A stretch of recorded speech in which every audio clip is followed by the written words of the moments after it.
Halo guys, kami dari kelompok 5. Kami akan menjelaskan tentang tax planning, PPh pasal 22, PPh pasal 23 atau 26, PPh pasal 25, dan PPh final.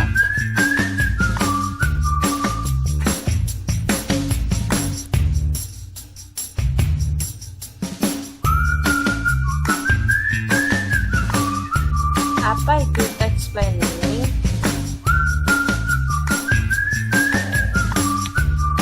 Tax planning adalah upaya mengurangi atau meminimalkan beban pajak yang harus dibayarkan kepada negara sehingga pajak yang dibayar tidak melebihi jumlah yang sebenarnya.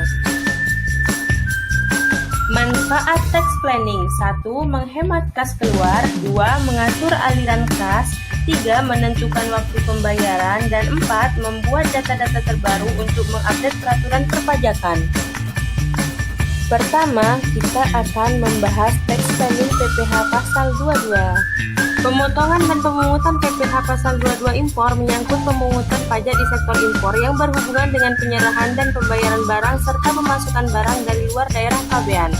Jika memiliki API, maka tarifnya 2,5% dari nilai impor. Jika tidak mempunyai API, maka tarifnya 7,5% dari nilai impor. Pengecualian dalam PPh pasal 22. Yang pertama, impor barang yang berdasarkan ketentuan peraturan perundang-undangan tidak terutang pajak penghasilan. Yang kedua, impor barang yang dibebaskan dari pungutan bea masuk atau pajak pertambahan nilai. Pengajuan SKB PPh pasal 22.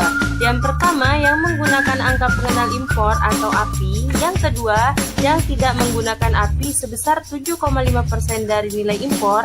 Dan yang ketiga, yang tidak dikuasai sebesar 7,5% dari harga jual lelang.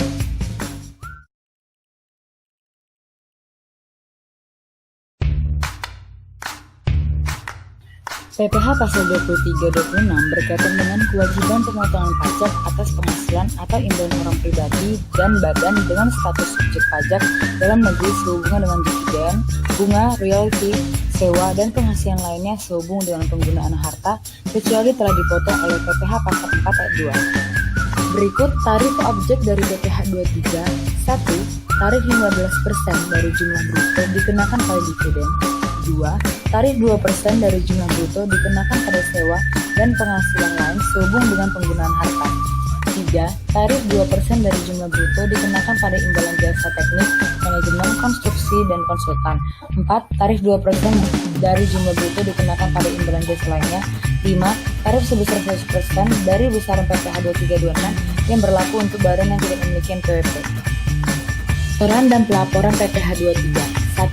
Pada akhir bulan dilakukan pembayaran atau telah jadi temponya pembayarannya. 2. Disetor pemotongan pajak paling lambat pada tanggal 10 bulan berikutnya setelah bulan saat berutang pajak. 3. SPT masa disampaikan ke kantor pelayanan pajak setempat. 4. Jika kemudian batas akhir pelaporan dan penyetoran bertepatan pada hari libur, maka bisa dilakukan pada hari kerja berikutnya.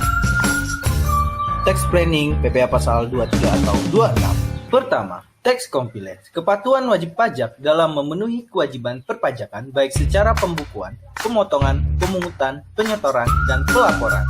Disetor oleh pemotong pajak selambatnya tanggal 10 bulan berikutnya, sesudah bulan saat terutangnya pelaporan tanggal 20 bulan berikutnya. Selanjutnya, menyampaikan surat pemberitahuan masa selama selambatnya 20 hari setelah masa pajak berakhir. Dan yang terakhir, memberikan bukti pemotongan kepada orang pribadi atau badan yang dibebani pajak. Kedua, tax facility merupakan fasilitas perpajakan yang dapat dimanfaatkan untuk mengurangi beban pajak. Contohnya, teruntuk UMKM yang mengurus surat keterangan PP nomor 23 tahun 2017 supaya tidak dipotong PPh pasal 23 atau 26. Adapun untuk mengajukan SKP PPh pasal 23 atau 26 agar tidak terjadi lebih bayar pajak penghasilan. Dan untuk biaya sewa dapat dibiayakan termasuk pajaknya, maka perlu mengubah kontrak perjanjian termasuk invoice, faktur pajak, dan lain-lain.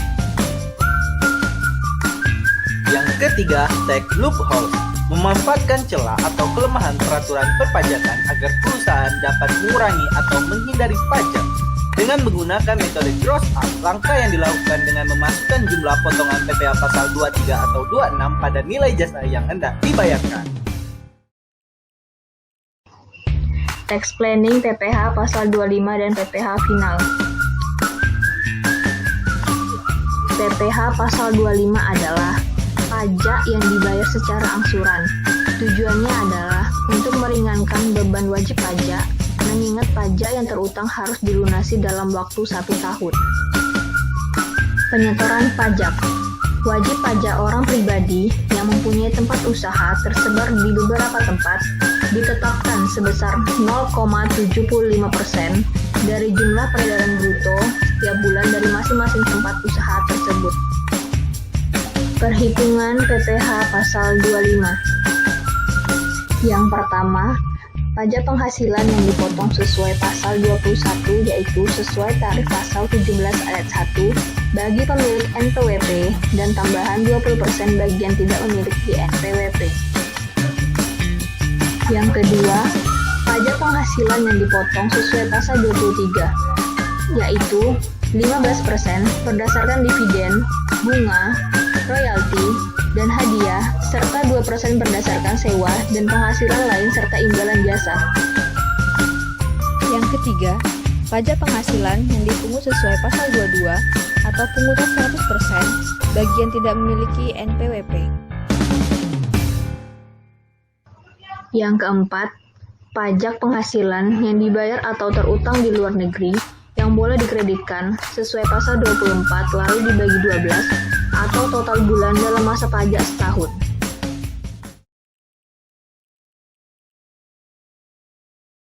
Kali ini saya akan membahas tax planning PPh final. PPh final merupakan sebutan lain untuk PPh pasal 4 ayat 2 Undang-Undang PPh. PPh final merupakan pajak yang dikenakan dengan tarif dan dasar pengenaan pajak tertentu atas penghasilan yang diterima atau diperoleh selama tahun berjalan.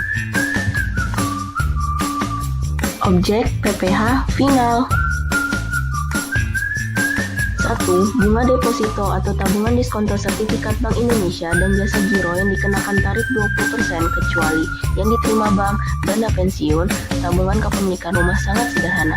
Kedua, bunga simpanan yang dibayarkan oleh koperasi kepada anggota koperasi orang pribadi dikenakan tarif 10%.